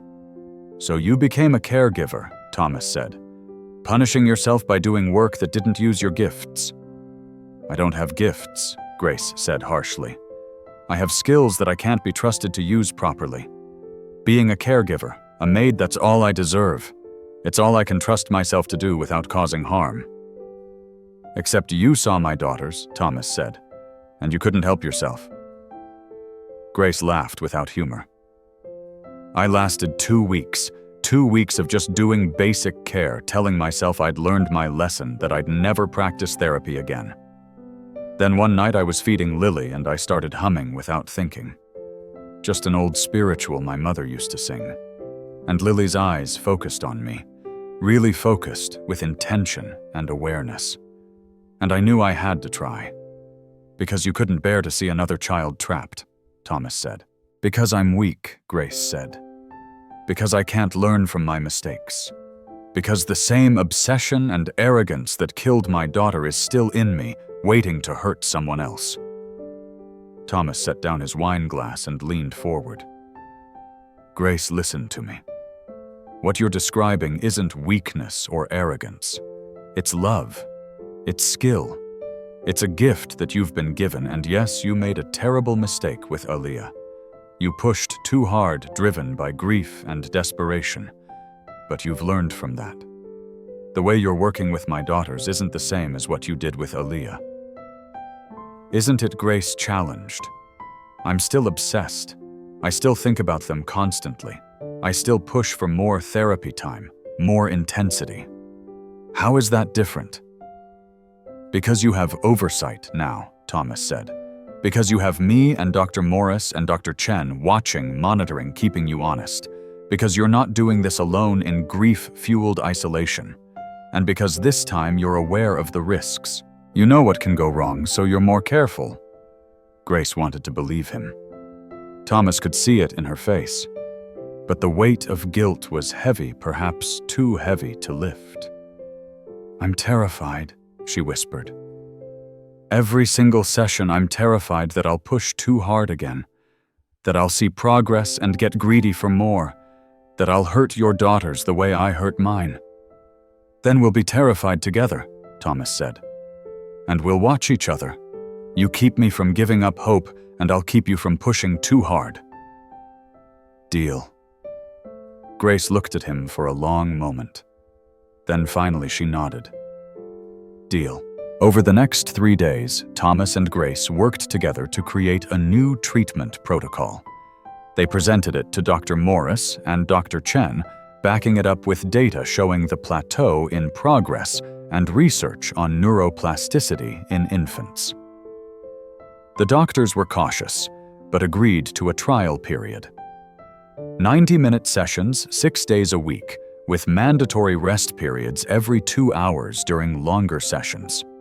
Weekly EEGs to monitor brain activity. Strict guidelines for signs of overstimulation that would trigger immediate session termination. But the real change wasn't in the protocol. It was in the relationship between Thomas and Grace. They became partners in a shared mission with mutual trust and clear communication. Thomas attended every therapy session, watching not just his daughters, but Grace herself, looking for signs of the obsessive push that had destroyed her before. Grace, for her part, started vocalizing her thought process during sessions. I'm seeing good response here, but I think we should pause before the next exercise. Or Lily looks tired. I know we have 15 minutes left, but I think we should stop here. They established a safe word system. If Thomas saw anything that concerned him, he could say pause, and Grace would stop immediately, no questions asked. If Grace felt herself slipping into old patterns, she could say check, and Thomas would give her his objective assessment. It was awkward at first, this constant verbal processing, but it worked. The sessions became more effective, not despite the caution, but because of it. When Grace wasn't worried about her own judgment, she could focus entirely on the girls. And the girls began to blossom. 3 weeks into the new protocol, Lily could grasp objects intentionally and hold them for several seconds. Sophie had a vocabulary of 5 distinct vocalizations, each clearly associated with different needs or emotions. Emma could track moving objects across her entire field of vision and showed purposeful facial expressions. The progress was undeniable, documented in video data logs, and the stunned observations of Dr. Morris and Dr. Chen. What had seemed impossible was becoming real. But the true breakthrough, the moment that would change everything, was still to come. And when it arrived, it would test everything Thomas and Grace had built together.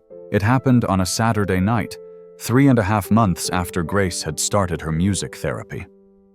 Thomas had invited Dr. Morris and Dr. Chen to observe the evening session, wanting them to see the progress in real time rather than through reports. Grace set up her equipment with her usual precision, but Thomas noticed she seemed different tonight. More focused, almost meditative. Before sitting at the keyboard, she paused and looked at the 3 girls in their specialized cribs, now almost 9 months old. Tonight feels important, she said quietly to Thomas. I can't explain it, but I feel like we're on the edge of something. Trust yourself, Thomas said. I've got your back. The session began normally enough. Grace started with her usual warm-up pieces, gentle melodies designed to capture the girls' attention and prepare their nervous systems for the work ahead. All 3 babies oriented toward the music immediately, their responses now automatic and strong. But then Grace shifted into something Thomas had never heard before. The melody was hauntingly beautiful, complex, and layered with a rhythm that seemed to pulse like a heartbeat. Grace's whole body swayed as she played, and Thomas realized he was hearing improvisation, pure creative flow. This was Aaliyah's song, Grace said softly, not stopping her playing. The last song I played for her. I haven't been able to play it since she died, but tonight it feels right. The music filled the nursery, and something extraordinary began to happen. All three girls became intensely focused, more alert than Thomas had ever seen them. Their eyes were wide, tracking Grace's every movement, their breathing synchronized with the rhythm of the music. Grace transitioned into the physical therapy portion of the session, but she didn't stop playing. Using one hand on the keyboard and one hand with each child, she guided them through exercises while the music continued. It should have been impossible, but Grace made it look effortless, natural. She started with Lily, as always. Lily was the strongest responder, the one who'd shown the most progress. Grace placed Lily's tiny hand against her own palm and began to apply gentle pressure, all while continuing the melody with her other hand. "Come on, sweet girl," Grace murmured. "I know you can do this. Show me that strength." And Lily did. Not the weak, trembling response they'd seen before. This time, Lily's fingers curled inward with real force, gripping Grace's hand with intention and strength. But it didn't stop there. Lily's entire arm tensed, and for the first time since birth, the baby lifted her arm slightly off the mattress. Grace gasped, tears immediately streaming down her face. "Thomas, did you see that? Did you see?" Thomas was already out of his chair, Dr. Morris and Dr. Chen right behind him.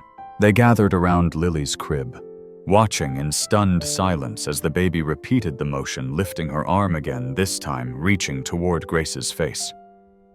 "That's voluntary motor control," Dr. Chen breathed. "That's impossible." "That's a miracle," Dr. Morris finished, her own voice shaking. But Grace wasn't done. Still crying, still playing the melody with one hand, she moved to Sophie's crib. Sophie, who'd been making vocalizations, but never anything resembling speech, was watching intently. Grace leaned close to Sophie's face, singing the lyrics to Aaliyah's song for the first time. "You are loved, you are strong, you belong here all along." And Sophie miraculous. Sophie opened her mouth and made a sound that was unmistakably an attempt to vocalize the melody. Not words, not yet, but a purposeful musical response, a call and answer with Grace's singing. "She's trying to sing," Thomas whispered, his vision blurring with tears. "My daughter is trying to sing." Grace moved to Emma, the smallest, the weakest, the one doctors had been least hopeful about.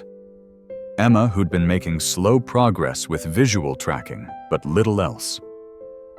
Grace sat beside Emma's crib, playing the gentle melody, singing softly. "I know you're in there, baby girl," Grace said. "I know you're fighting. Show us, Emma. Show your daddy how strong you are." For a long moment, nothing happened. Then Emma's face, usually so expressionless, transformed. Her features shifted into what was unmistakably a smile.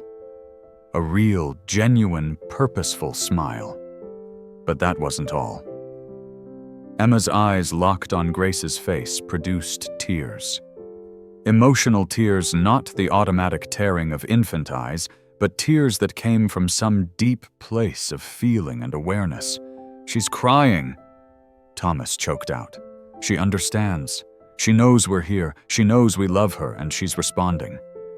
Grace couldn't play anymore. Her hands fell away from the keyboard as she openly sobbed, moving from crib to crib, touching each baby's face with reverent gentleness. "You're all so strong," she whispered. "So brave. You're finding your way back, all of you. You're going to be okay." 50-30. 53-0. The medical confirmation.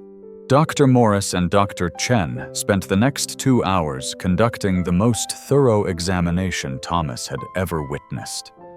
They tested reflexes, responses, muscle tone, every measurable parameter. They reviewed all the video footage from the session frame by frame. Finally, well past midnight, both doctors sat down with Thomas and Grace in the nursery office. "I need to be very clear about something Dr. Morris began. What we witnessed tonight should not be possible. Based on the severity of damage shown in these girls' initial brain scans, they should not have this level of motor control, emotional responsiveness, or intentional behavior." But Thomas prompted seeing something in her expression. "But the evidence is undeniable," Dr. Chen continued. "We have documented measurable improvement in all 3 children. Lily demonstrated voluntary arm movement with purposeful reaching. Sophie showed musical vocalization with apparent intention to communicate. Emma displayed emotional affect and responsive tearing. These are not random spasms or reflexive actions," Dr. Morris said. "This is the result of neuroplastic reorganization of brain function. Somehow impossibly, their brains are building new pathways to compensate for the damaged ones. The music therapy," Thomas said, "is the only variable that can explain it." Dr. Morris agreed. She turned to Grace. "I owe you an apology. When we first met, I thought you were at best overly hopeful, and at worst potentially harmful. I wanted to limit your treatment because I thought it was pointless at best. I was wrong." Grace shook her head. "You were being appropriately cautious, and you were right to slow me down. If I'd been working alone, I might have pushed too hard again. Having oversight, having Thomas and you both watching, that's what made this safe." "What happens now?" Thomas asked. "Where do we go from here?" Dr. Chen leaned forward excitedly. "We document everything. We publish case studies. We need to share this with the medical community. If music therapy can facilitate this level of recovery in severe infant brain injury, we're looking at a revolutionary treatment approach. But more importantly," Dr. Morris added, "we need to create a comprehensive treatment plan for these 3 girls. They've made incredible progress, but they still have a long way to go. Grace, with your permission, I'd like to assemble a team. Neurologists, physical therapists, occupational therapists, all working in coordination with your music therapy." "A team approach," Grace said slowly. "Not me working alone." "Exactly," Dr. Morris confirmed. "You lead the music therapy component, but you have full medical support. We monitor continuously, we adjust the protocol as needed, and we make sure these girls get every possible advantage." Grace looked at Thomas, and he nodded encouragingly. "Yes," Grace said finally. "Yes, I'd like that. I'd like help."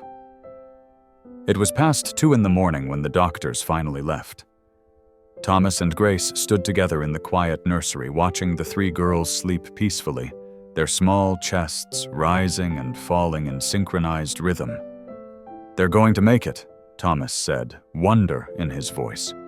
"They're actually going to have real lives." "We don't know how far they'll progress," Grace cautioned, but she was smiling. "Brain injury recovery is unpredictable. They might never walk or talk normally. But yes, they're going to have lives, real meaningful lives." Thomas turned to face Grace. "Thank you. I don't have adequate words for what you've given my daughters given me. You took our hopelessness and turned it into a miracle." Grace's eyes filled with tears again. "I didn't do this alone. You believed in me when I didn't believe in myself. You kept me accountable when I needed it most. This is our miracle, Thomas. Yours, mine, and 3 brave little girls who refused to give up." They stood in comfortable silence for a moment, watching the babies sleep. Grace Thomas said quietly, "Yes, Aaliyah would be proud of you.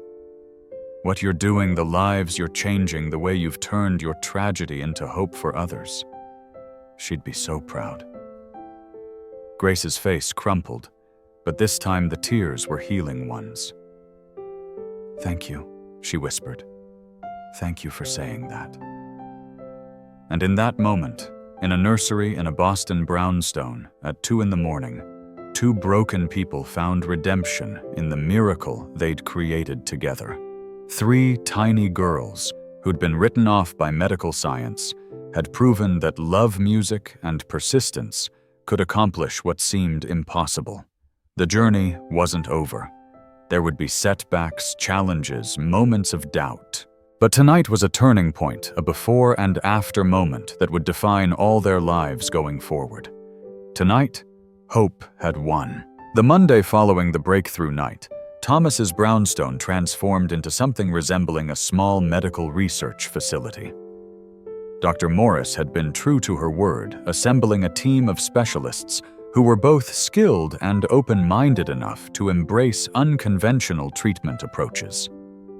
The team included Dr. Sarah Patel, a pediatric physical therapist who specialized in cerebral palsy; Marcus Thompson, an occupational therapist with expertise in infant development; and Dr. Leonard Hayes, a neurologist who'd published extensively on neuroplasticity in early childhood. Grace was terrified of the first team meeting. She'd spent 10 years avoiding professional scrutiny, afraid of judgment and criticism. But Thomas insisted on being there with her, and his presence gave her courage. The meeting took place around the large table in Thomas's dining room, now repurposed as a conference space. Grace presented her treatment protocol, walking the team through her methodology, her reasoning, her musical choices. She expected skepticism, perhaps even mockery. What she got instead was rapt attention and intelligent questions. The rhythmic component, Dr. Hayes asked. "You're using specific tempos that match physiological rhythms, heartbeat, breathing patterns." "Yes," Grace confirmed. "The brain responds to rhythm as an organizational tool. By matching the music to natural body rhythms, I'm helping their nervous systems find coherence." "And the melodic structure." Sarah Patel leaned forward. "I notice you avoid jarring transitions, keep the melodies flowing smoothly. Sudden changes can cause stress responses in damaged nervous systems," Grace explained. "Smooth transitions help maintain the calm, focused state where neural reorganization happens most effectively." The questions continued for 2 hours, but they weren't challenging her competence. They were learning from her expertise. "This is extraordinary work," Dr. Hayes finally said. "Grace, you've essentially created a proprietary treatment protocol that integrates music theory, neurology, and physical therapy in ways I've never seen. We're not here to change what you're doing. We're here to support it and learn from it." Grace felt something inside her chest loosen, a knot of fear and shame that had been there for 10 years. "I appreciate that," she said quietly. "But I also need your expertise. I need you to watch me, to tell me if you see me pushing too hard or missing warning signs. I can't trust myself alone anymore." The room fell silent for a moment. Then Marcus Thompson spoke up. "We all have our blind spots, Grace. That's why good medicine is collaborative. You bring your musical expertise, we bring our medical knowledge, and together we keep these girls safe while helping them progress." "Sound good? Sounds perfect," Grace said, smiling genuinely for the first time in the meeting. Over the following months, the transformation in all 3 girls was nothing short of miraculous. Thomas documented everything, obsessively filling hard drives with video footage, creating massive spreadsheets tracking every measurement and milestone.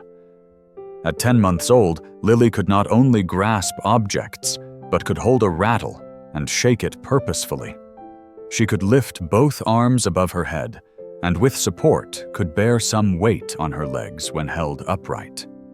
Her visual tracking was perfect, and she'd started making consistent sounds in response to questions.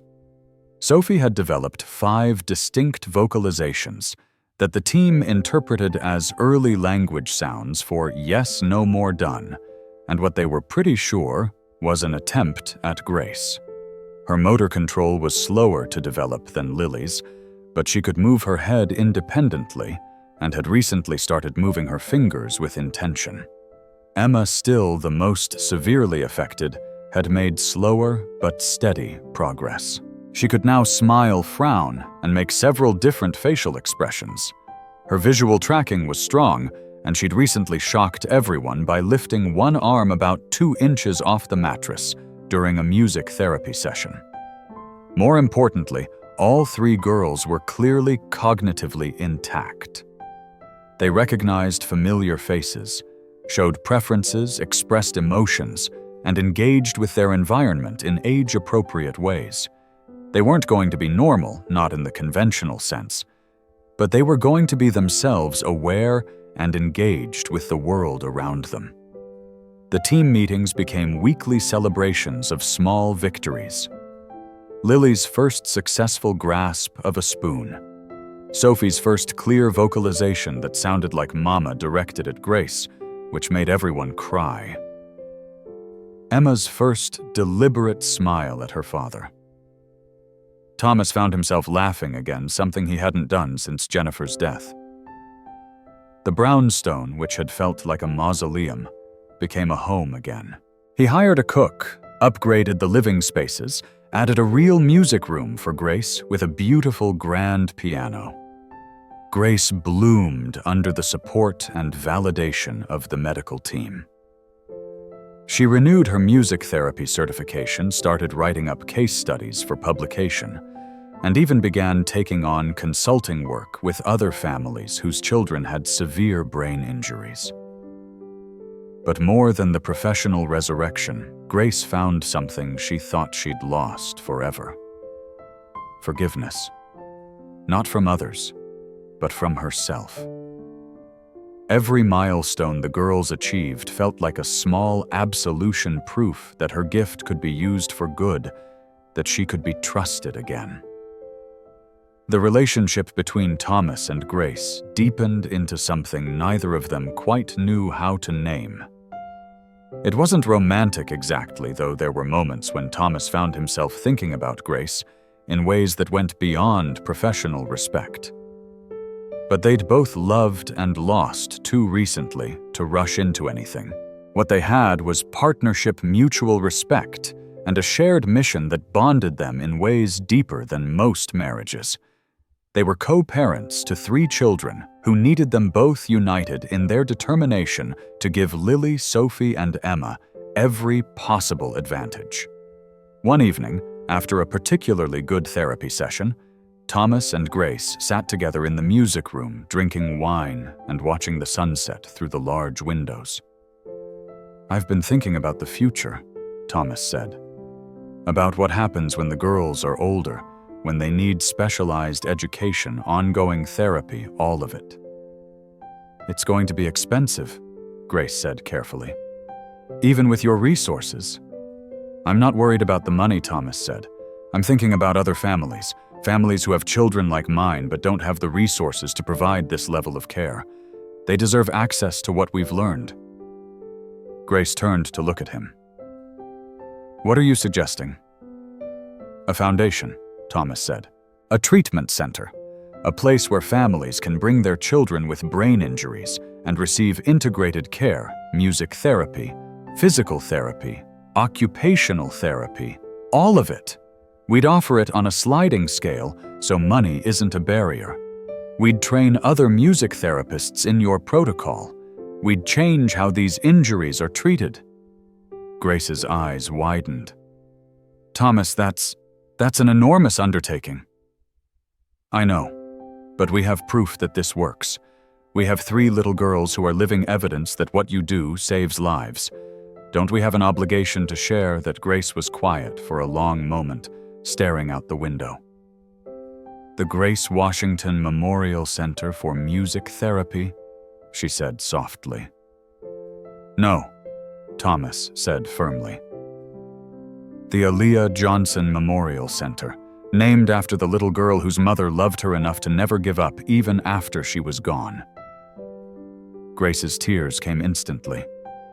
"Thomas, she deserves to be remembered for more than tragedy," Thomas continued. "She deserves to be remembered as the inspiration for healing. What do you think Grace couldn't speak?" She just nodded, crying too hard to form words. Thomas pulled her into a hug, and they sat there together, 2 wounded people who'd found purpose in shared loss and shared hope. The Aaliyah Johnson Memorial Center would open 18 months later in a beautiful renovated building in downtown Boston. It would offer comprehensive services to dozens of families. But that night, sitting in the music room with sunset light painting the walls gold, it was just an idea, a dream, and a promise to honor the past by building a better future. On a bright spring morning, just after their second birthday, Lily, Sophie, and Emma sat in specially designed supportive chairs in the music room watching Grace play piano. Thomas sat on the floor near them, video camera in hand, capturing everything. Lily, now a sturdy toddler with her mother's dark eyes and Thomas's determined chin, held a small tambourine.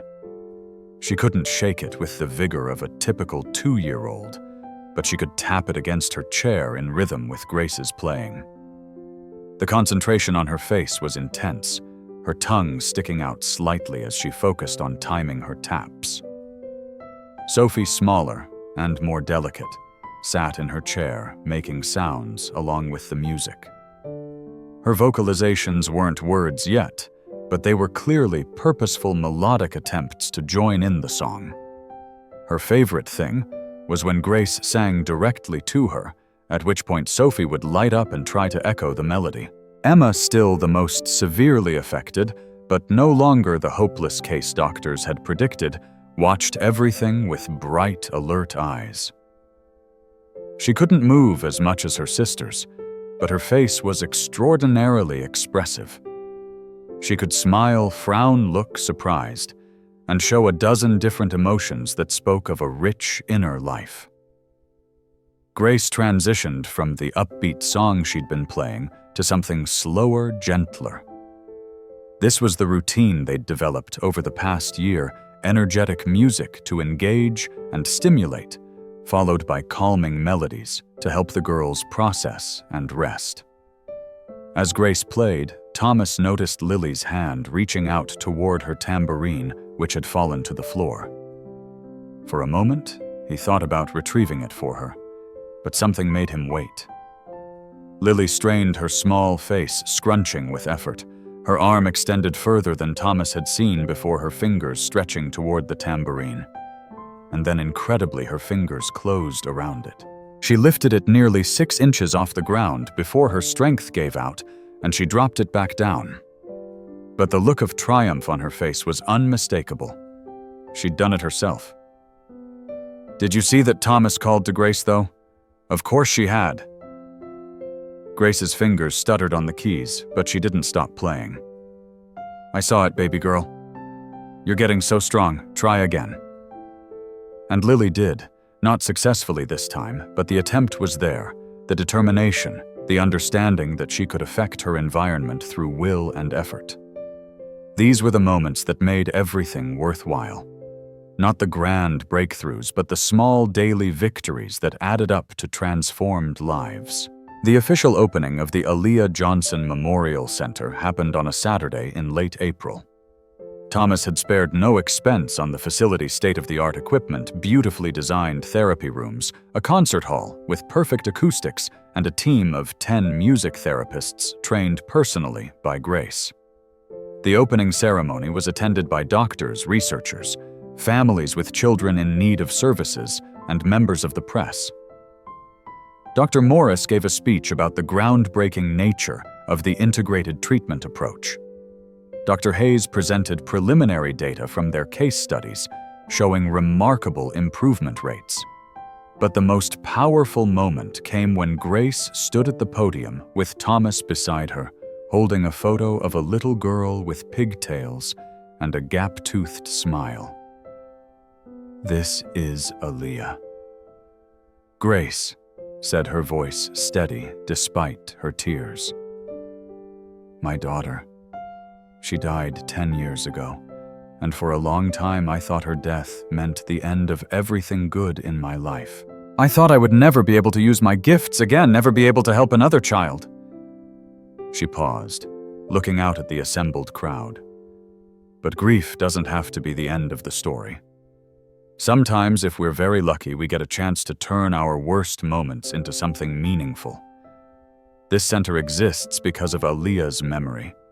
Yes. But it also exists because of 3 little girls named Lily, Sophie, and Emma, who taught me that healing is possible, that hope can be reborn, and that music has the power to reach people even in their darkest places. Grace stepped back from the podium as the audience applauded.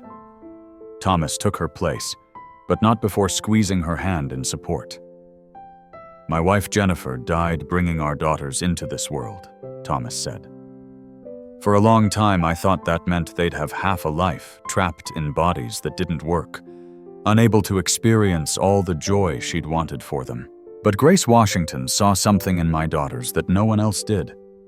She saw potential possibility, and most importantly, she saw them as whole people worthy of every effort."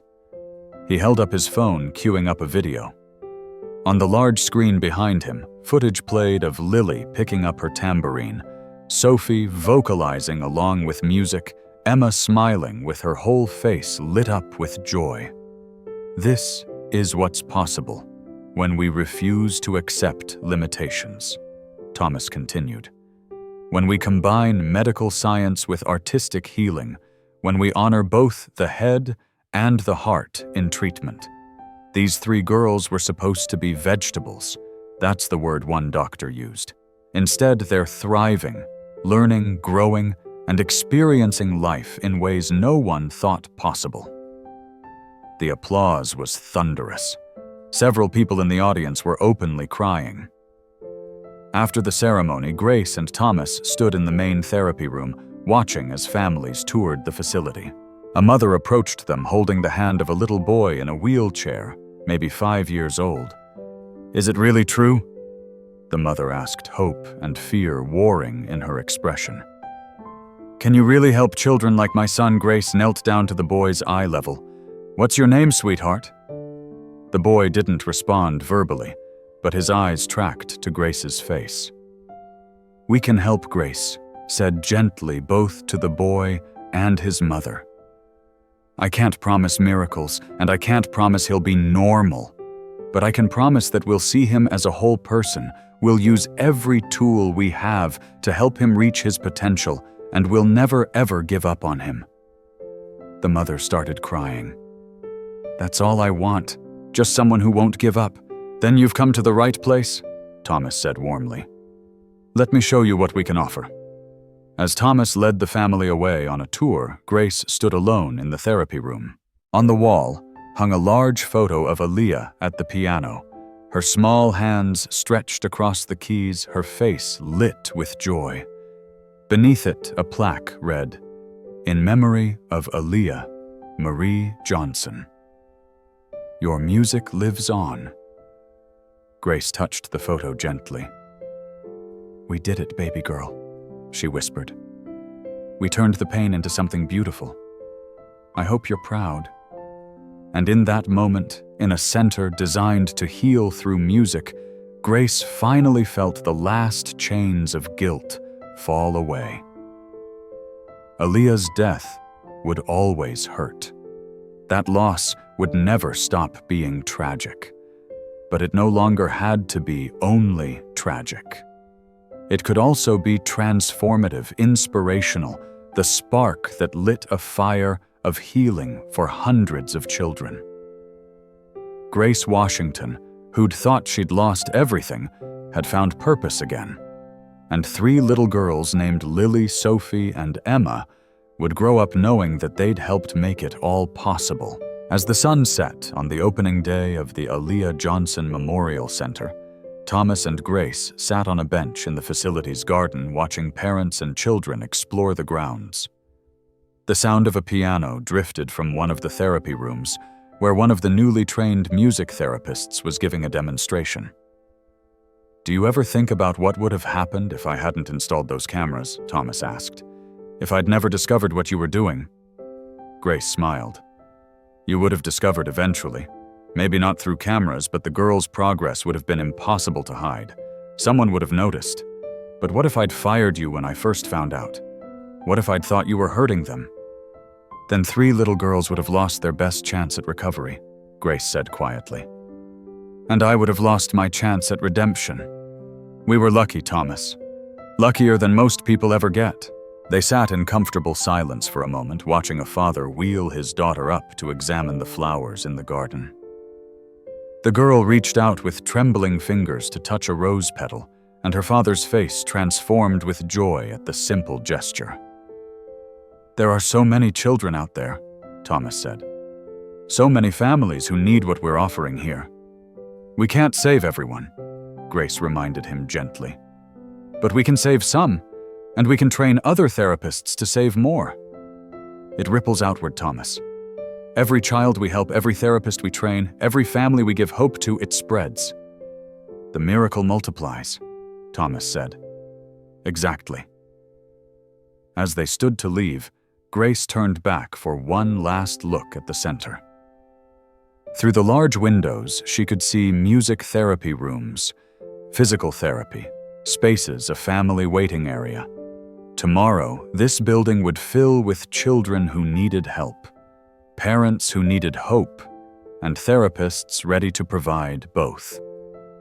The work was just beginning, but for the first time in 10 years, Grace felt ready for it.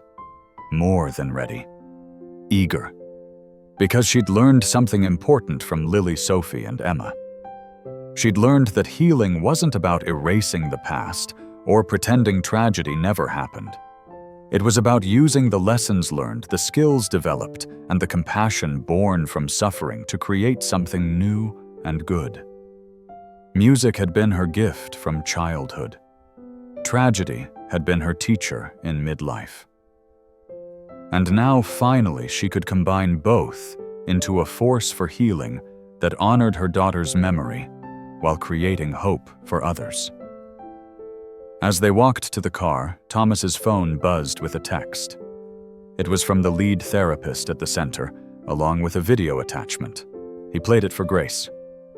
On the screen, Lily sat at a small keyboard designed for children.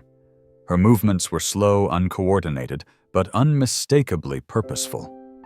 One finger at a time, she picked out a simple melody. Not perfectly, not smoothly, but she was playing. Actually playing piano. Grace's hand flew to her mouth. "Oh my God, when did she learn that?" "Apparently today," Thomas said, his voice thick with emotion. "Sarah Patel caught it on video. She said Lily just reached for the keyboard during therapy, and this is what happened." They watched the video 3 more times, crying and laughing. A little girl who wasn't supposed to move at all was making music, was creating beauty from nothing, was proving that the impossible was only impossible until someone brave enough tried.